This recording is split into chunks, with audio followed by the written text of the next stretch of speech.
حکومت کی ججز کی تعداد بڑھانے اور پریکٹس اینڈ پروسیجر ایکٹ میں ترمیم کی تیاری۔ اہم قانون سازی کے لیے قومی اسمبلی کا اجلاس آج شام 4 بجے طلب۔ 7 نکاتی ایجنڈا بھی جاری۔ وزیر قانون اعظم Nazir Tarar practice and procedure act ترمیمی آرڈیننس پیش کریں گے۔ سپریم کورٹ ججز کی تعداد میں اضافے کا بل بھی منظور کرایا جائے گا۔ امکان ہے عالمی انڈیکس میں عدلیہ کی تنزلی کا معاملہ بھی زیر بحث آئے گا۔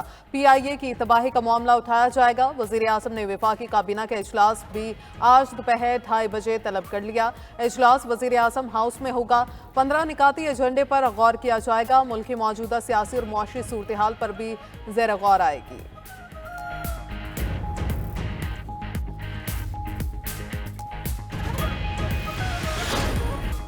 امریکہ میں سیاسی پارہ آسمان چھونے لگا۔ 47 امریکی ریاستوں میں قبل از وقت ووٹنگ جاری۔ 7 کروڑ 70 لاکھ سے زیادہ ووٹ ڈالے جا چکے۔ 2020 کے انتخابات سے ٹرن آؤٹ 47% زائد۔ 5 نومبر کو ہونے والے انتخابات میں ایوان نمائندگان کے 435 ارکان، 33 سینیٹرز اور 13 گورنرز بھی چنے جائیں گے۔ امریکہ میں صدارتی انتخابات کی تیاریاں آخری مراحل میں داخل۔ بیلٹ باکسز، پیپرز اور الیکٹرانک ووٹنگ مشینیں پولنگ سینٹرز میں پہنچا دی گئیں۔ صدر بننے کے لیے کسی بھی امیدوار کو 270 الیکٹورل ووٹ درکار۔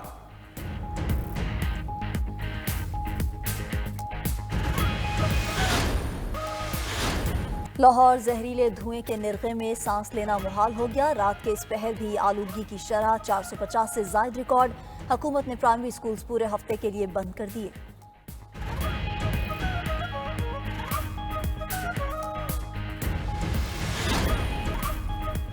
وزیر اعظم شہباز شریف نے ملک میں بیرونی سرمایہ کاری اولین ترجیح قرار دے دی۔ لاہور میں برطانوی کاروباری شخصیات کے وفد سے ملاقات میں آگاہ کیا کہ SIFC کے ذریعے تاجر برادری کو بہترین سہولیات فراہم کی جا رہی ہیں۔ معیشت بہتری کی جانب گامزن ہے۔ سرمایہ کاروں کا اعتماد بھی بڑھا ہے۔ وزیر اعظم کی وفد کو پاکستان کی سرمایہ کاری کی ترغیب، پاکستان اور برطانیہ کے درمیان بزنس ٹو بزنس تعلقات کے لیے نئی راہوں کی تلاش پر بھی تبادلہ خیال۔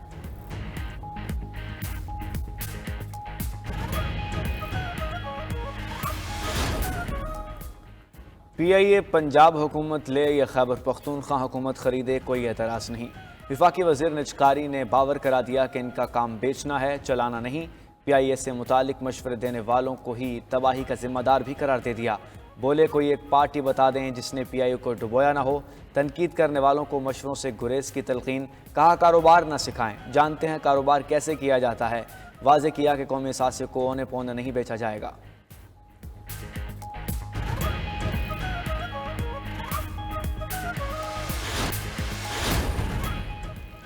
لندن میں فائز عیسیٰ کی گاڑی پر حملہ۔ وزارت خارجہ نے ہائی کمیشن کو قانونی کارروائی کی ہدایت کر دی۔ ملزمان کو قرار واقعی سزا دلوانے کے لیے قانونی راستہ اختیار کیا جائے گا۔ ہائی کمیشن کا عملہ رپورٹ درج کرائے گا۔ برطانوی وزارت FCO کے توسط سے کارروائی عمل میں لائی جائے گی۔ وزارت خارجہ نے فیصلہ کر لیا، ذرائع کا دعویٰ۔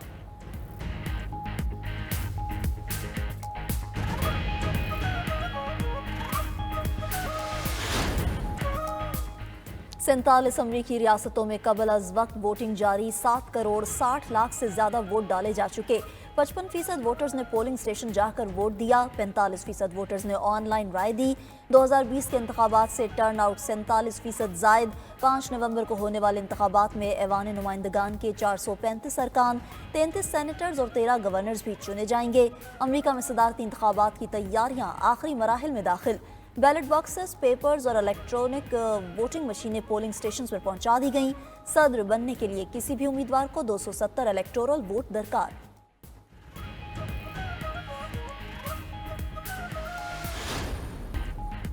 اسلام آباد میں JUI کی اہم بیٹھک۔ مولانا فضل الرحمان کی زیر صدارت مرکزی مجلس شورا کا اجلاس۔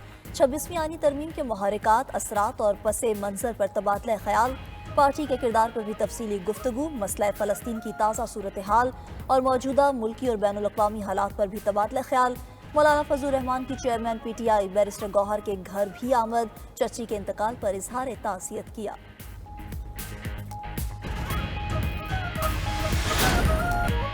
جونیئر ڈائریکٹنگ سٹاف کی جانب سے پریزنٹیشن پر توہین آمیز تنقید سینئر سفارتکار دیار خان کی موت کا سبب بنی۔ 92 نیوز انکوائری رپورٹ کی تفصیلات سامنے لے آیا۔ اسٹیبلشمنٹ ڈویژن کے آئندہ کسی جونیئر کو سینئر افسران کے ٹریننگ کورس کا انسٹرکٹر نہ بنانے کی تجویز۔ پروگرام خبر کیا ہے نے کراچی میں سب رجسٹرارز کی کرپشن کا بھی بھانڈا پھوڑ دیا۔ لاہور کے نیشنل کالج آف آرٹس میں بے ضابطگیاں بھی سامنے لے آئے۔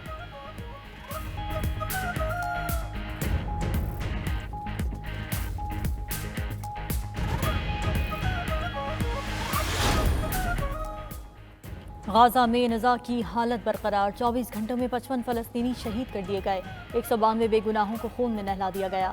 شمالی غازہ میں محاصرے کے دوران 13 فلسطینیوں کو شہید کیا گیا۔ جوالیہ، بیت اللہ اور رفح میں 9 افراد شہید۔ نصیرات کیمپ سے تشدد شدہ 4 فلسطینیوں کی لاشیں ملی۔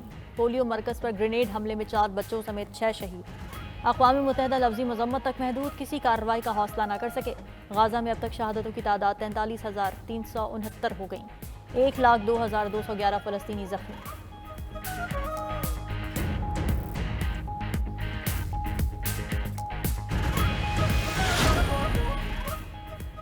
اسرائیل کا لبنان سے سینئر حزب اللہ رکن کی گرفتاری کا دعویٰ۔ شہر بترول میں کارروائی اسرائیلی بحریہ کے کمانڈوز نے کی۔ گرفتار کیے گئے رکن بحریہ کے سینئر رہنما عماد محاذ ہیں۔ اسرائیل کا دعویٰ تصدیق نہ ہو سکی۔ لبنانی فوج اور اقوام متحدہ کی امن فوج واقعے کی تحقیقات کر رہی ہے۔ لبنانی وزیر اعظم نجیب میقاتی کا رد عمل۔ اسرائیلی حملوں میں 2 ماہ کے دوران طبی عملے کے 85 ارکان شہید۔ اقوام متحدہ نے بھی تصدیق کر دی۔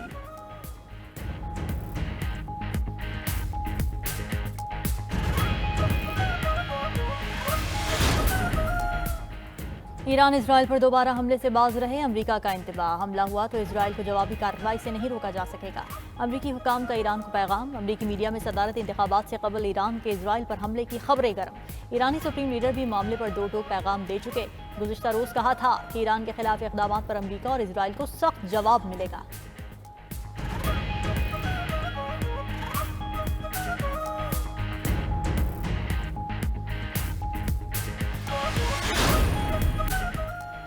پی ٹی آئی کے مغوی وکیل انتظار سمجھوتہ بازیابی کے بعد گھر پہنچ گئے۔ نامعلوم اغواکاروں کے خلاف اٹک کے تھانہ صدر حسن عبدال میں مقدمات درج۔ بازیابی مشکوک گاڑی کو روکنے کے دوران عمل میں آئی۔ پولیس نے گاڑی کو روکنے کا اشارہ دیا لیکن ملزمان فرار ہو گئے۔ ناکہ بندی کے دوران مشکوک گاڑی پکڑی گئی، اغواکار بھاگ گئے۔ گاڑی سے برآمد مغوی کی شناخت انتظار سمجھوتہ کے نام سے ہوئی۔